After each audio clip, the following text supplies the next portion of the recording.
एक बार एक सज्जन एक महापुरुष के पास गए और कहने लगे, महात्मा जी, मैं तंग आ गया हूँ। लगता है जैसे जीवन दुखों का दूसरा नाम है।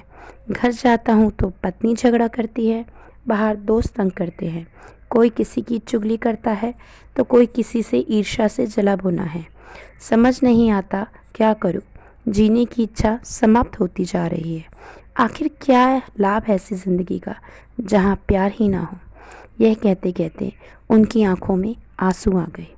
महापुरुष उनसे बोले, दुखी को हर कहीं दुख ही दिखाई देता है।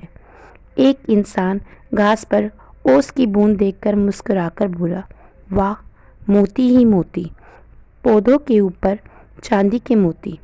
तभी एक और व्यक्ति आया।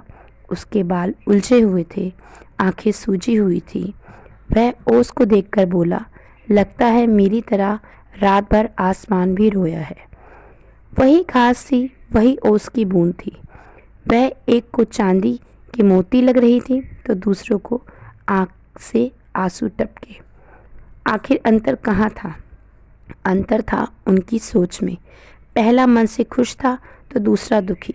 महापुरुष समझाने लगे कि तुमने भी जीवन को दूसरे आदमी की नज़र से देखा है। क्या ओस की बूंद पर किसी व्यक्ति की बात का कोई असर हुआ? नहीं। तो हम फिर किसी के कुछ कहने पर अपने मन का चैन ना खोएं। अपना रिमोट कंट्रोल किसी और के हाथों में क्यों दें? अगर कोई आपको अपशब्द बोले तो आप दुख होकर मन को अशांत ना करें। अगर आप प्रशंसा का कोई आपको बोले तो आप खुश होकर मन में एक सुकून पैदा करें। जीवन में ये ऐसा ही है। कहीं आपको कोई सुनने को मिलता है तो आपको उस बात पे इतना ध्यान ना देके इस निरंकार से जुड़ जाना है, जिससे जीवन बहुत सहज और सरलता से जिया जा सकता है।